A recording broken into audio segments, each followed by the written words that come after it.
right, got another episode of the show, Community Corner, the Juneau Community Corner with EFA and Nano Brooks, and dang, nice day. It shaped up to be one. I heard you guys coming in and you were talking about your days and everything, and I apparently you had quite a little bit of day over at the laundromat there. Oh yeah, it's never ending, just mountains and mountains of it. You know, we love the dirty laundry over there. And then of course I got my man over here who went fishing. Man, I almost forgot I had to do the show tonight. It's understandable. We'd all though. rather be fishing. Yeah. It's understandable though, so it's all like no worries about it. It's gonna be a wee bit late. It's like all right. And by the way, I broke my phone, which by the way, it's something that we need to mention to everybody. We got a number tonight. It's in the Facebook description there. But remind me again, Nano, the number we're gonna be using. The tonight. number is 907-209-9181. Call in to get live on the program. And of course, we are also taking your questions or your items that you're selling or your community events over at Juneau Community Corner at gmail.com if you want to send us an email and let us know what's going on, and we'll read it out here on the show for everybody to know. And I just took a risk. I shared this live stream in Juneau Community Collective. oh Yeah, reach the masses. Don't know how long it'll last in there.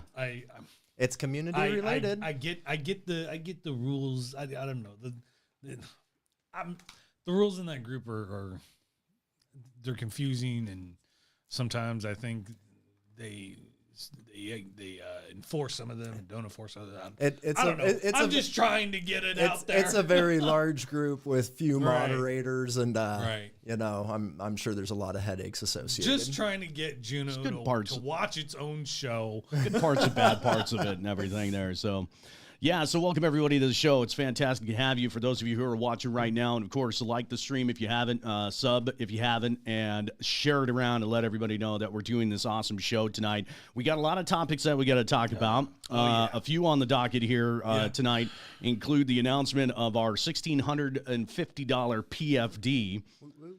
Yay. We'll talk a little bit about that. We've got the cruise ship debate continuing here in town and the limit of passengers that are allowed to come through our wonderful city here on any given day. We have a little story here. It was interesting. Ketchikan residents are protesting some native art, some Tlingit art that's not actually Tlingit art. Right. And there's a couple of little interesting twists that go along with that story there, too, as well. And, of course, you know, anything that you guys want to talk about, you are steering the show. This is all for you, for the community of Juneau. Anything you want to talk about, give us a call or shoot us an email or join in down in the comments section. Best community on the planet. Hell yeah.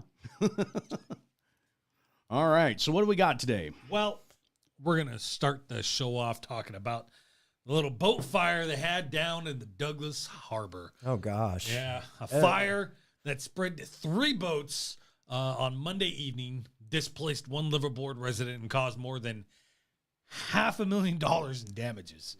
That is a lot. That's crazy. They some nice some nice boats. Well, that's all the boats and more. Right. It probably did dock damage, and that's where a lot of that figure is coming in at.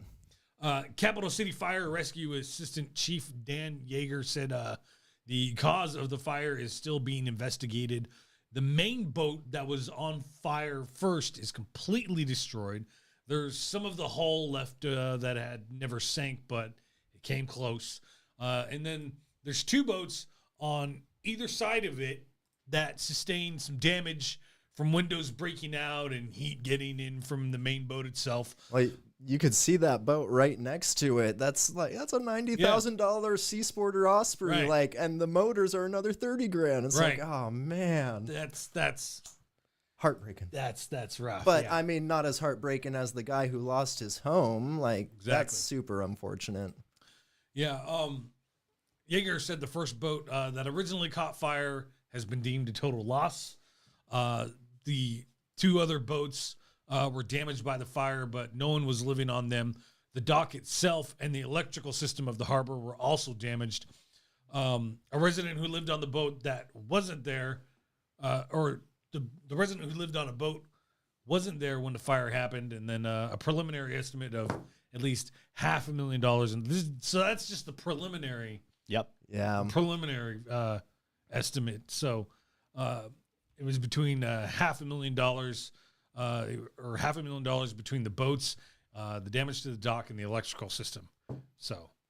And I haven't been out there on to the Douglas dock in a while, but definitely it's one of the older, less kept kind of ones, Honestly, that's one of my favorite docks here in town. I love going down to Douglas it's Harbor. I love fishing around that one is the actual, I think that dock is the most community oriented dock, to where it's actually like a neighborhood on the harbor and stuff like that. Everyone looks out for one another there very well, and everyone's super friendly, and it's just kind of easy goings out there. I forget the name of the cat, but if anybody's been out there to Douglas Harbor, there is a harbor cat out there. He's just a big, fat, jolly, black and orange cat who will come up to you, and then he just flops on the ground, belly exposed, and you pet him.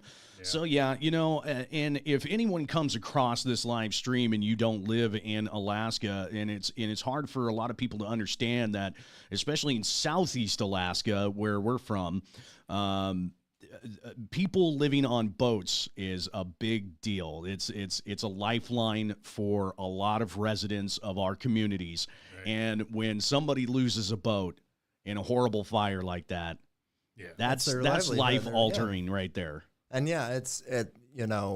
living at the harbor is about the only affordable housing that is actually available in the community. You're paying $400-$600 for a slot fee.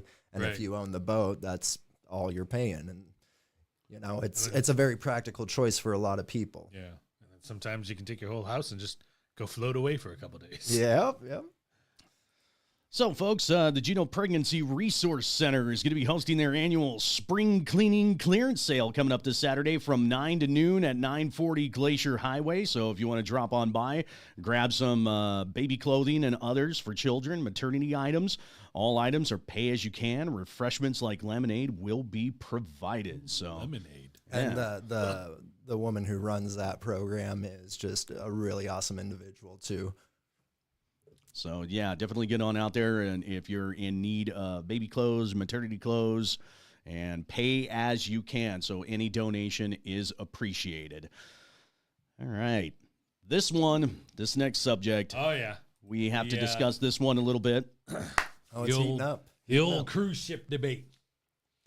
So, a limit of 16,000 cruise ship passengers on most days and 12,000 on Saturdays beginning in 2026 is being considered by municipal and industry officials. So we're going to push it off a little bit. Okay, right. I understand. Alexandra Pierce, tourism manager for the city and borough of Juneau, says the daily passenger limit is intended to get the peak out of the week by more evenly distributing roughly the same number of visitors throughout the season. She said there would be a provision allowing the limit to be exceeded under extenuating circumstances. Says right now in our negotiations, we have 9 Tuesdays that go over the limit because we're still working on a long-term solution to hot berthing, 2 ships at the same dock, different times during the day. So those days that go over are about 16,700 passengers. For context, that's 3,200 passengers fewer than our busiest day in 2023.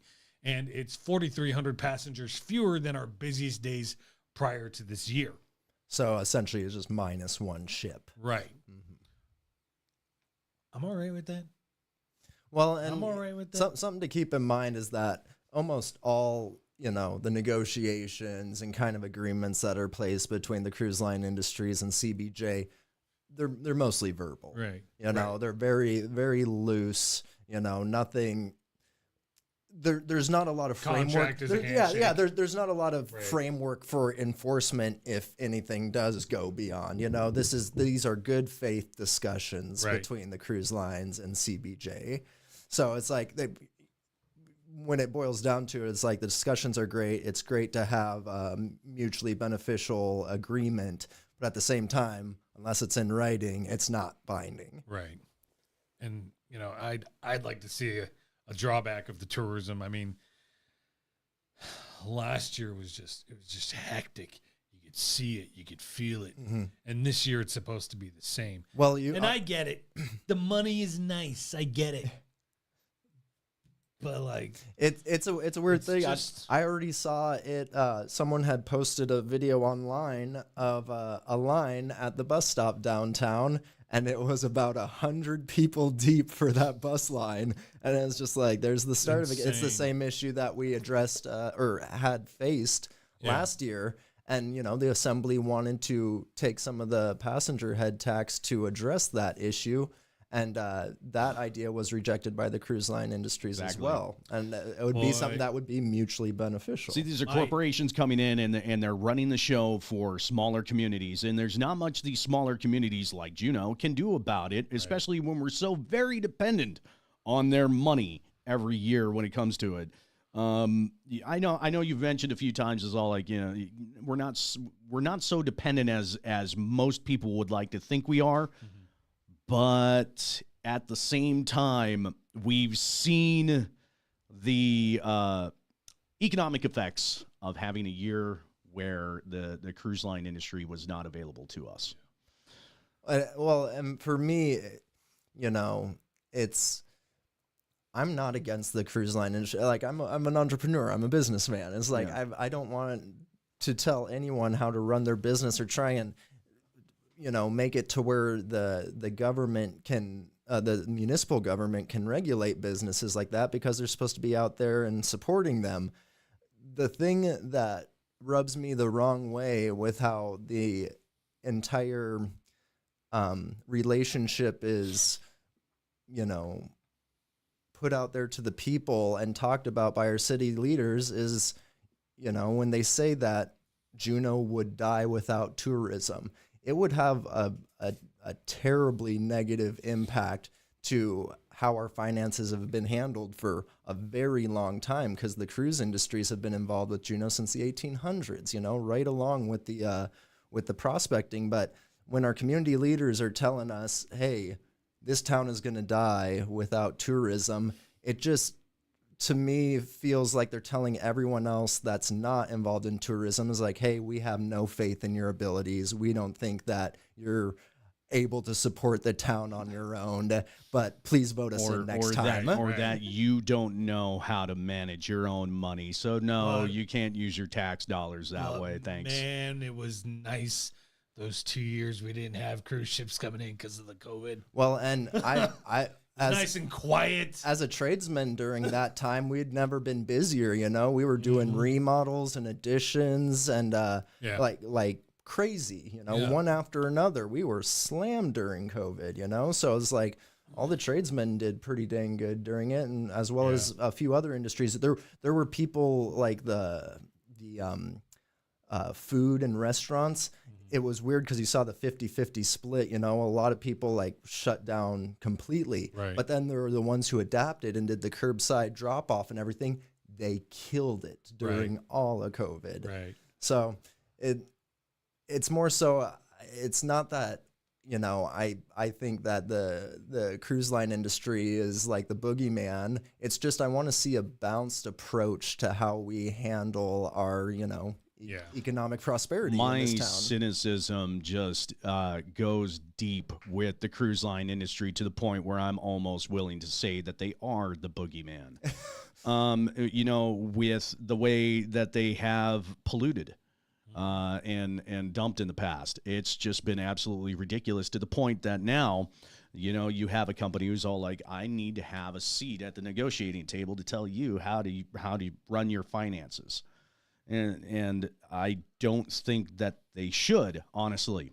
I mean, that's just, in my opinion, they shouldn't. A city should have the right to be autonomous in how they use their tax dollars from whoever they tax in the city when it comes to somebody like a big corporation like a cruise ship industry, Princess Tours, Celebrity Cruises, Norwegian, to kind of bend the knee when it comes to the tax dollars. And, oh, by the way, we'll build you this really nice new dock too, and extend this seawalk and everything. It's like, well, unfortunately, I think more of what we need is infrastructure to our community. Right. So when you talk about lines of hundreds of people, okay, yeah, we've got to address that as a city. Yeah. And it's going to be a benefit to you too. We're just going to do it anyway. Where are we going to put all these people with all these extra ships? Well, so I mean, downtown's already stuffed enough. Well, that's why, I'm focused on the balance approach, it's like for everything that's done for the tourism industry on the taxpayer dollar, there should be a equal amount of investment and time put into a program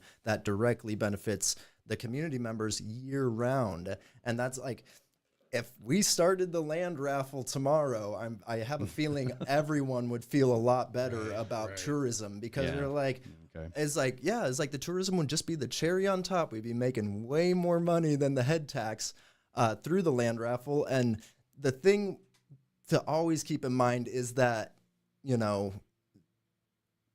those multinational companies and stuff, they have way more litigation power than us. And that head tax, if they could go away, it could go away completely, and we could still be seeing ships. So we should have other plans, It seems like all of our eggs are being thrown into one basket, with the tourism. And I just want to see equal focus on, programs that can diversify the revenue for the city.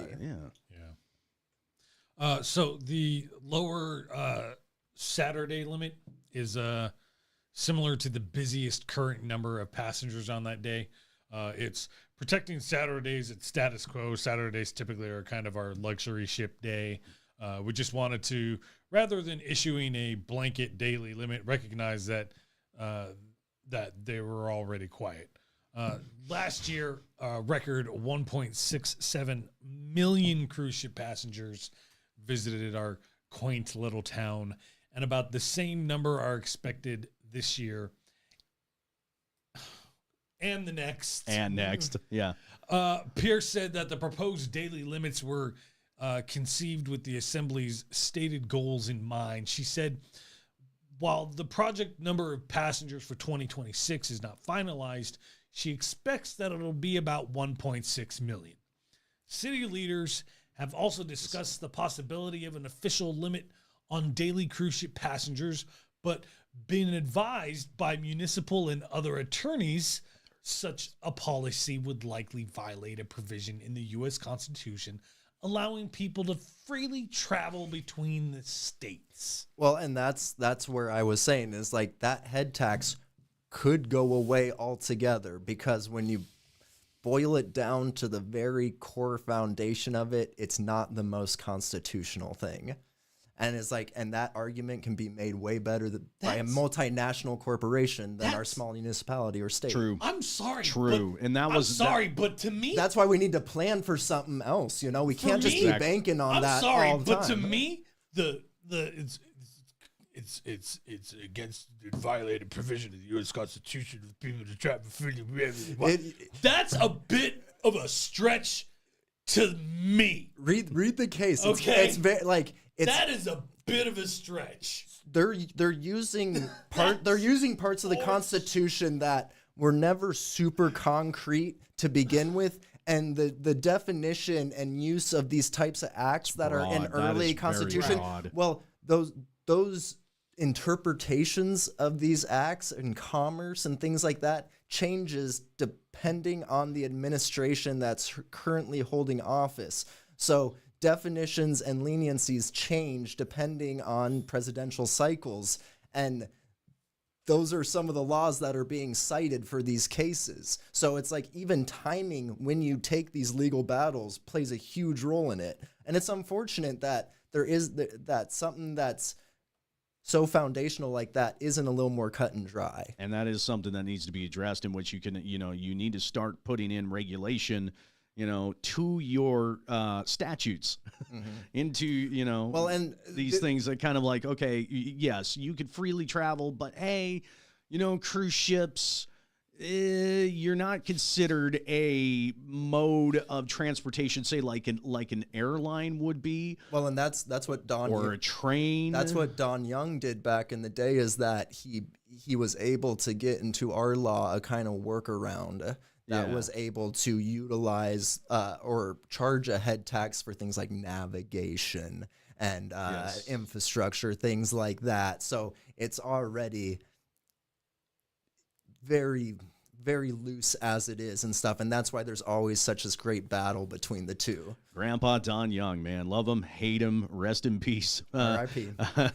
But he was Alaska first when he was in Congress most of the time. When he voted. When he voted. Assemblymember Wade Bryson, he loves the deal. He says, this is an awesome deal. Better than I thought that we were going to see.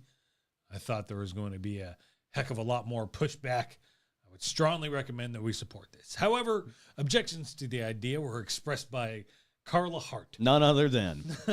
Oh, yeah. She joined the program a couple weeks ago. Yeah. Yeah. In a letter sent Tuesday to Assembly members and shared with the media, she stated a 16,000 passenger daily limit could allow the industry to significantly expand its presence.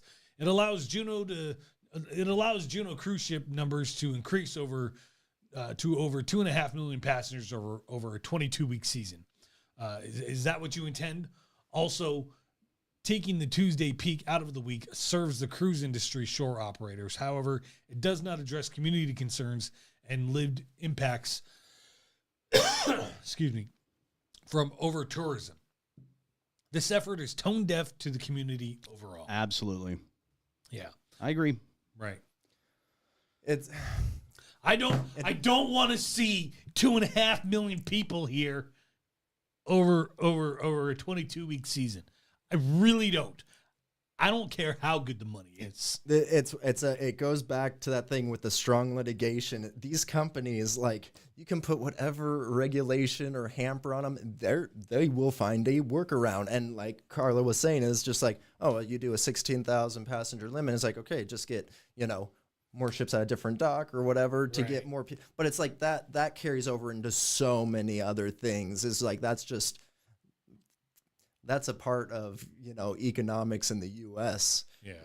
It's the same with like people getting, they're changing that.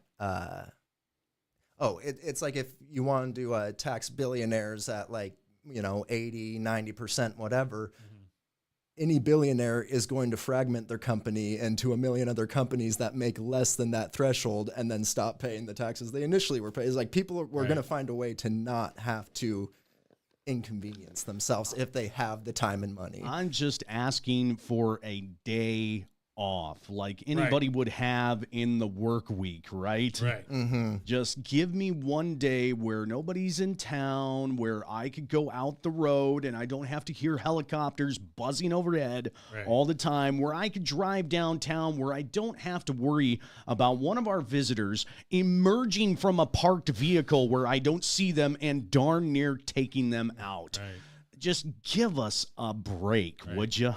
Well, just and one little break. The counter on the argument for is like, oh, don't we get the break 7 months out of the year or whatever? And, someone had a good rebuttal to that. And it's just like, yeah, those 7 months out of the year don't have flowers or sunshine. Right. Or Exactly. it's like that's a good point, Yeah, this is, I just, if we're going to limit a day, it is going to open us up to such a lawsuit. And, we got a call coming in. A call coming in. Well, how about that? Hi, Problem Corner, you're on the air. Or not a Problem Corner, excuse me, Juneau Community Corner. Shame. Shame. Okay. Well, I do have a community concern here. Yes. And I don't know how other people are handling this and how they're coping with this in town, but we people that own pets, that have sick pets, sometimes in the middle of the night, sometimes on the weekend, really don't have a whole lot of options. And that seems like it's a really important element to be in a family and to living in Juneau. Like vet options. Well, having some sort of option to care for your pet should you have an emergency in the middle of the night. Mm-hmm. Absolutely. That sounds like actually a pretty decent business model for any entrepreneurs out there, like emergency dog service and stuff. A pet ER. Yeah. Well, we used to have one. Right. That's just open 24/7. Well, and I know that, JAR has been doing a whole bunch of fundraising to try and get a new facility built. And I wouldn't be shocked if they had some sort of plans for something like that to be included.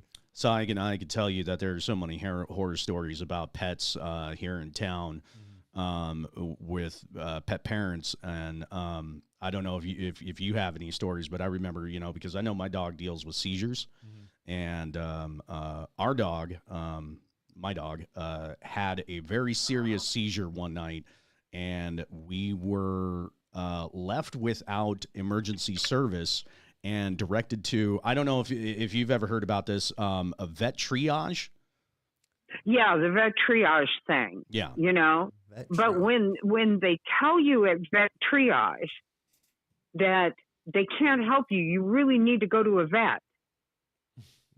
Then what? That's where we're getting dropped here in Juneau. Yeah. Right. I know that there have been a couple people setting up new vet facilities, and they instantly just all booked up and slammed, and it is a highly needed thing in this community, and it seems like it would be profitable for anyone else who wanted to start anything. Well, and how much are some of the veterinarians here in town handling the bulk of cases from not just here in town, but the entire community of Southeast Alaska, or those smaller communities that are nearest to us that need to get to a vet.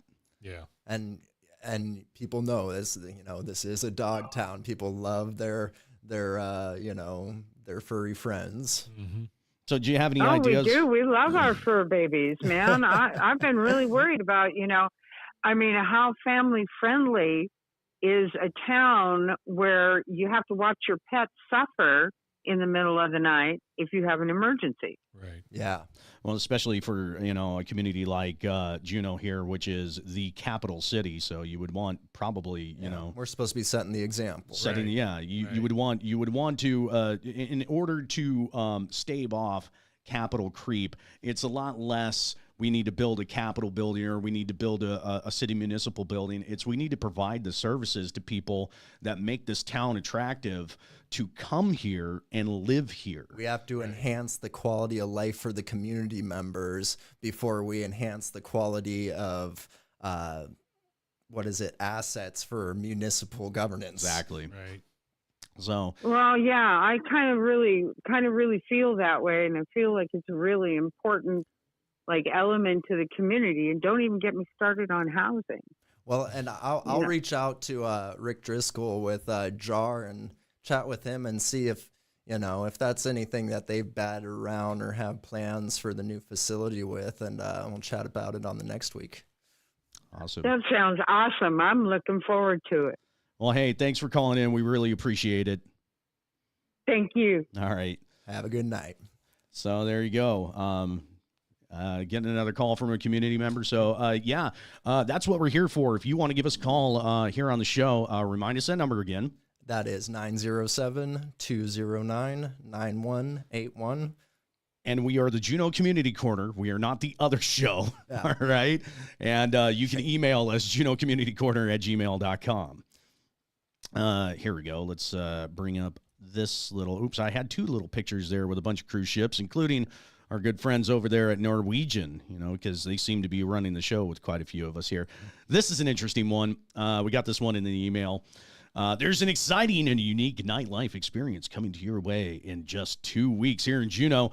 Dan Savage's Hump Film Festival is screening part one of its 19th annual lineup, featuring 23 brand new, hot, creative, fun, and often downright hilarious film shorts created by real people for real people. Every year, creators from across this country and around the world submit films to Hump that explore the spectrum of human desires and pleasures and celebrate a full range of body types, shapes, ages, colors, genders, preferences, and overall spirit of all-inclusiveness. We can't wait for you to come to this year's selection and see this year's selections. Get some before it's gone. That's going down May 25th, 9 p.m. at the Gold Town Nickelodeon Theater. Tickets and info at www.humpfilmfest.com. So there you go. little community announcement there. So if you want to go see some of that stuff there, humpfilmfest.com. Okay. That's right. And that's for all ages? I it did better not be with a it website like that. Said all inclusive and different ages. I'm hoping that, whatever the thing is it's appropriate for everybody involved. If there's kids going there, I think they can name it something other than hump. Adults, check everything first before you decide. Yes, whether that's something you want to bring the whole family to. Yeah, if that's maybe it's something to call the babysitter for. Maybe it's a party time and not family time. And if you want to get your community event on Juneau Community Corner, you can email us junocommunitycorner@gmail.com. All right. Next up. Interesting one. We're going to talk about Ketchikan residents who are protesting. Several dozen people gathered in Ketchikan holding signs that said no fake totems, no fake totem poles, and protect indigenous artists. Leaders from a number of Native groups turned out for the May 5th protest, including Rob Sanderson, 3rd Vice President of Central Council of Tlingit and Haida Indian Tribes of Alaska. Here he is. The bottom line is that our people have come too far, too long to get to where we're at. When I look at these poles, that's a slap to the face of our local artists here in Ketchikan and abroad. And it gets deep. It gets deep. The poles resemble the art forms carved by Northwest Coast indigenous artists for thousands of years. But in an interview with Ketchikan Daily News, owner Joseph Machini said that he bought the totem poles from a non-native Minnesota man named Carl Mugley in 2008. In an interview with the Ketchikan Daily News, owner Joseph Machini said that he bought the poles. Yeah, that's a duplicate. I'm sorry about that. Mugley was later charged with murdering his wife with one of the 700-pound poles that they crafted as part of their business. Well, and so that was he just picked it up and just swung it. Murdered her with tools used to carve it. No, with one of the poles. With the totem pole. With one of the poles. That's the way it was written in the Alaska Public Media article there. He eventually pleaded guilty to second-degree unintentional murder in that case. Machini acknowledged the unfortunate history to the newspaper and explained that he had sought poles from out-of-state suppliers because he wanted something done quickly and, quote-unquote, the Indians here were very busy. Machini plans to have the imitation... What? Wow. I'm okay with being called an Indian. No. It's just the way he said it. It's the way it's written, and it sounded like you can almost hear the tone of his voice, almost like could have said it's like the folks I asked to help with this were too busy. The natives in this town are just a little too busy. That's what it kind of felt like it came off as. He wanted something right now. Yeah. Machini plans to have the imitation poles adorn 5 small kiosk shops where he will sell local arts and crafts. Machini's property sits directly across from one of Ketchikan's cruise ship docks, and a number of disembarking tourists stopped to watch the protest. Ketchikan Indian Community President Norm Scan said the demonstration was just the beginning. I always say somebody from Iowa getting off one of these cruise ships is not going to know the difference, but we know. We don't want these fake poles here made by a non-native person in Minnesota brought to our community and put up in Tlingit land. I'm surprised that our local politicians would put up with that. Yeah. Vice Mayor Janley Gage addressed her fellow council members during the citizen comment section of a city council meeting just days before the protest. If we allow these poles to be raised, we will be no better than the individual who thought bringing those poles here that were carved by a non-native from Minnesota was okay. This is appropriation at its finest. See, and that's somebody who probably had to take time off from their position as vice mayor and publicly comment as a citizen. Right. So, and I can speak as, being involved in government myself. you know, if you want to go do that, there's a little paperwork you got to do. It's not it's not too much, but there's a little bit, you know. Yeah. So for somebody to step down from their voice as a vice mayor and then speak to you as a community member and clearly say, I'm speaking to you now. This is not cool. Yeah. City Manager Delilah Walsh has been looking into what potential regulation might look like to share with the council. She said the city works closely with Native organizations to promote authentic Alaska Native art.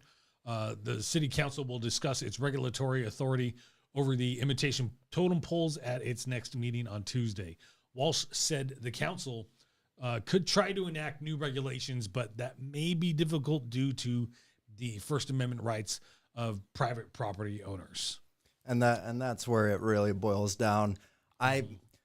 I don't, if the issues is just like, you can't be imitating crests and, you know, specific things to certain villages and family lineages, you know? So if there's anything like that going on with that, 100% not cool. But if there's not, I was like, I don't understand, like, I don't know if the guy, like, he said that he wanted something done real quick, but, you know, a lot of people might display something like that just for the macabre story behind the creation of it. And, you know, like a Ripley's Believe It or Not. Exactly. Okay, you know, the city should never use taxpayer money to support infrastructure to put those up. But if a private citizen's like, hey, someone got murdered of this crazy story and here's an artifact from that story, it's like, that's something that is attractive to a lot of people. Right. People like the dark side of things in our society. Yeah, I can understand that because I went to Skagway because I wanted to learn the story of the scumbag known as Soapy Smith. Okay, I wanted to go see his grave. Terrible battle rapper. Terrible battle. Brought his mom to a battle rap. So yeah, that's just one of the things. Well, and what is it? It's like you can't just flat out own art. You know, there's form line that's done in multiple other areas around the world. Aboriginals have their style of form line that's very ancient. And what is it? The children's book, How Ravens Stole the Sun. Right. That was written by some white guy in the Midwest. You know, so it's like there's all sorts of things that it's just like, if you're a true artist displaying your art, you know, it's like you own whatever art you make. But if you're imitating something that has cultural significance, meaning to someone's lineage and history, it's like, you have to be very careful and respectful of that. Does anybody remember, I don't know how many years ago it was, the Juneau Wearable Arts Show? And it's the annual Wearable Arts Show, and there was a big old stink. A stink about a dress that was used. I think it was cultural appropriate, and it wasn't necessarily the dress; it was the presentation of the model. But that wasn't someone trying to make fun. Like, they worked extremely hard on that outfit. Yeah, like it had an artistic twist to it. So, you know, then there's that angle of it. But yeah, I think if you're gonna put something up and everything, that you better let the tourists know. Yeah, by the way, full disclosure, this isn't a real one. This was made by a guy in Minnesota who murdered his wife with it. Right. Pretty cool, huh? You want to buy it? That might attract a lot of people. Like I said, people like macabre things. Somebody like me coming off of the cruise ship might actually go, okay, yeah, I might buy that. Tell me the story. I bought this weird totem pole thing in Alaska. Is there an episode on 2020? Like, but if the guys presented it as like, hey, this is real native art here, and then it's like, no, bad. Yeah. I mean, it's you can go to any of these shops downtown here and get a little tiny mini totem pole. Well, and said on the bottom it's made in Taiwan. Right. Well, and he said he's like, he said the Indians here are just too busy. That guy who's holding the sign in the back saying, "I'm a totem carver and this is embarrassing." Did he ask that guy? Yeah. Did he ask him before calling the guy in Minnesota? Right. And these things, the totem poles, and it's like a real totem pole, even if it's a small one, they take a bit to create them. They take a while. Yeah. You know? So, yeah. Yeah.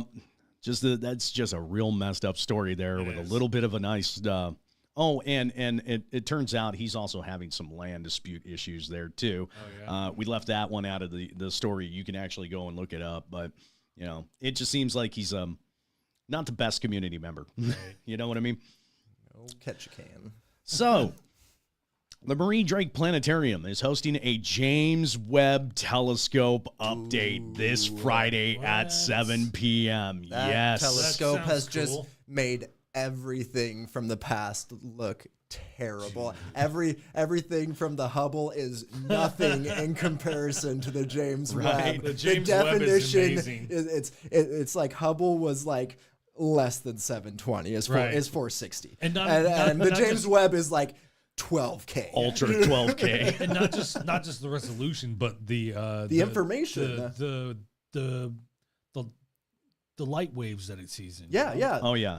The information, like it sees like a bunch of different spectrums. That's right. That adds so much more to the overall picture of it, because a lot of that is actually just renderings of information received. It's never one just beautiful still shot like that. They're processing a whole bunch of stuff, but they're taking in so many more waveforms with the James Webb, and it's creating resolution on some of these. Like, if you haven't already, look up James Webb Jupiter, and there's about 20 million other colors you didn't know that were there. And they're about ready to point the James Webb at a planet where they are pretty sure they have the markers for biological life. Let's see it. So pretty exciting stuff there. But it says right here, ever since the first release of the images and the data from the James Webb Telescope in July of 2022, the planet's most advanced space telescope continues to amaze and astound both astronomers and the public. From the earliest galaxies to supermassive black holes, new details of stars and planets and planet formation and atmospheres of planets beyond our sun have emerged.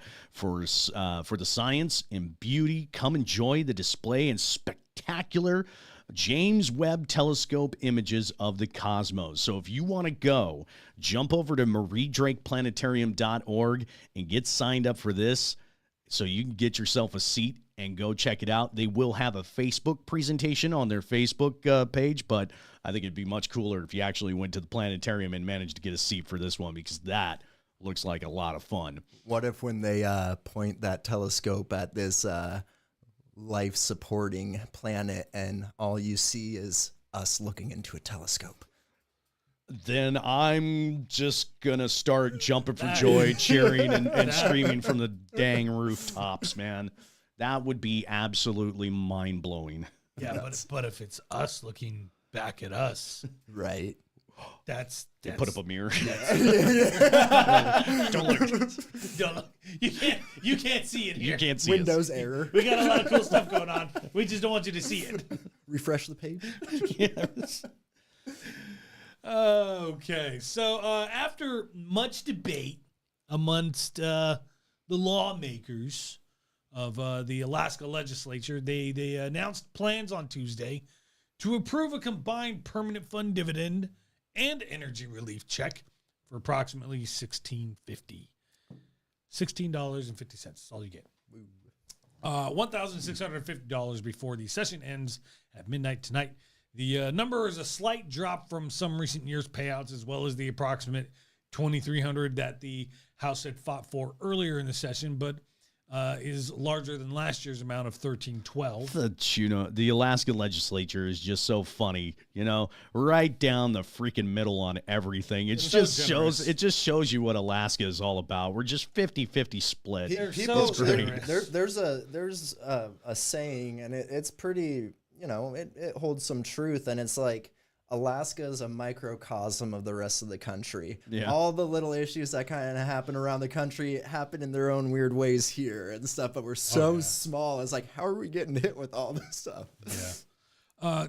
The decrease was not expected, as Senate majority members had been suggesting a chance of seeing a drop in payouts by using a 75-25% formula, which provides 3/4 of an annual draw from the permanent fund to state services, with 1/4 going to the dividend. Did you ever do that? Did you ever do up that one meme as like legislators PFD? Is yeah, this I the did. operating budget? I did. Yeah, No. I did. It's on the podcast. Oh, I want to. That's a. It's not. It's not the Oh. operating budget. It's not. Right. It's But it has slowly become that but it's the rainy day fund. You know, we've got a lot for of rainy, everyone except the people of the Right. state. and we got a lot of rainy days going on here. In case you Right. haven't noticed, The exact people who that money belongs to. Yeah. Yeah, Governor Mike Dunleavy proposed a $3,500 PFD in his proposed budget. House lawmakers cut that down to $2,300 in their version of the budget, but concerns that a PFD that size would lead to a budget deficit triggered state lawmakers to knock the PFD down to roughly $1,600 in its version of the budget. On Tuesday, the two sides settled on $1,650, which includes a $295 energy relief check. Some House majority members felt the agreed upon amount should have been higher, but some minority leaders think that's way too much. way too much. You know, I'm a full PFDer myself. I believe in statutory formula, but I'm glad that it didn't go as low as what was being talked about, because Alaskans need every dollar they can get right now. And I would say it is tragic that we are wasting a bunch of money on a much larger than average historical dividend, and we are underfunding schools, we are underinvesting in childcare, we are underinvesting in housing, we're underinvesting in affordable, reliable energy. so what you know? Who was that? Who was that? Zach Fields. Zach Fields. Yeah, I'm gonna update that. I'm gonna update that meme. So this you know, the PFD has been picked apart and gouged and gutted by our state representatives for so many decades now, and intertwined it into the operating budget. Right. And just a gross example of it is somehow $400,000 of our PFD got invested into FTX. FTX was that crypto exchange that embezzled billions. And then after FTX got $400,000 of our money without our say, Lisa Murkowski got a campaign donation from Sam Bankman-Fried. Interesting. So it's like it's really interesting how people can just play around with our money without even, you know, asking us. Yeah.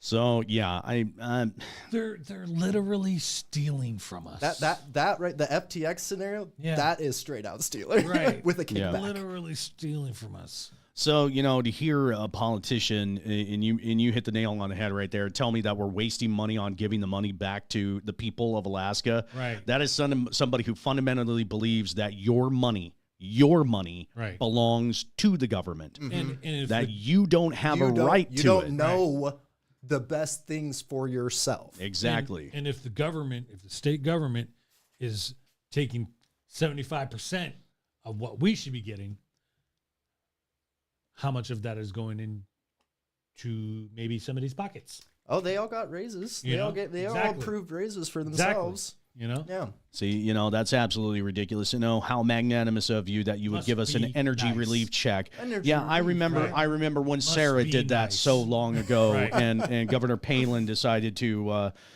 stand on that as you know, her crowning achievement and everything. And Right. it's like, you know, this is just the money that you guys owe us anyway through the Right. PFD. And bigger picture, fraction of a percent of what the actual revenues that the oil company is doing. We could own all that. Exactly. I don't know. Right. Yeah, I don't know why we What- get a fraction of the percent. The last time they talked about, you know, do you want to get just one lump sum? Oh Or yeah. do you want to get, you know, or do you want to see it trickle Yeah, down? do you want us to completely was- kill a perpetual program? What was the one lump sum? that they mentioned? 15,000? So there Really? was yeah. So like, Okay. so remember back in 1993. Now back in 1993, never I do. remember they proposed it one time, and one of the legislative members at the time started with the figure of 32,000, which was pretty good.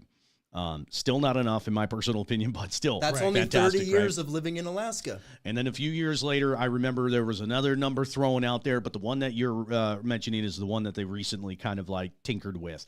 So you'll notice over the decades that it's gotten less and less and less. Right. As more reserves have been pulled off of it, and You know- more of it deferred into things that aren't to direct payouts to the people, which its intended purpose was. You know, you you'd think that if you're going to offer a one lump sum kind of check, it wouldn't be something insulting like 15,000 or even 32,000. Considering how much money these oil companies have made and will continue to make, you could make everyone in Alaska a millionaire, and you wouldn't even notice your wallet change shape. Yeah, absolutely. Or I'd even be willing to settle for in the hundreds of K. No, right. Well, so what you'd look at is you'd look at the I don't think that's unreasonable. You'd look at the average payout of the PFD and then the average life expectancy of an Alaskan, and that many years, with the average of the PFD. And can you imagine? It would be 80 to 150 or so. A state of just about 800,000 people walking around with their bank accounts flush. But think about it. If everyone and the economic stimulation that it would create. Bro. Yeah. It's wild. It's a no-brainer. Well, it's kind of a duh idea. And it's another thing when the talks about the Constitutional Convention come up, and it's like, hey, we can raise what we charge these oil companies. Everyone's like, no, that'll jeopardize all the jobs. It's like, it would just jeopardize their pockets. Let's not have a Constitutional Convention. Let's not let the people decide on making simple changes to their own Constitution that benefits them. The people who wrote the Constitution for the state put that in there because they knew it was like imperfect or something. Yeah. If you were the guy or the group of people that secured that for Alaska, one, you'd still be stinking stupid rich for life. And two, you would have a legacy that people would talk about forever. You could have been a complete shitbag up until that point. And excuse my language, but you really could have been a terrible, awful, no good, scoundrel, bad person. But if you did that, if you were part of that, you'd be an Alaskan hero. Right. Well, it's because that lends support and puts positivity out there for generations to come. Like a certain governor by the name of Jake Hammond. Right. Anybody remember that one? If you're an Alaskan, man, that name is never going to go away. That is the ideal legacy right there that I think all governors need to. That's the bar. If Governor Mike Dunleavy was able to secure something like that before he got out of office, that'd be incredible. Yeah, leave as an Alaska folk hero, and we'd be like, "Oh, Mike Dunleavy, best governor ever." Carbon credits, man. Carbon credits. Fantastic show, gentlemen. It was a great night. Thank you very much to the caller who called in, and I noticed that the chat box there was a little low, not very active. But next time we go on live, coming up next Wednesday, please feel free to line it up in the comment section there and give us your ideas and provide your opinions, or if you have anything that you want to sell us, why don't you just go ahead, shoot us an email to JuneauCommunityCorner@gmail.com, and we will be back.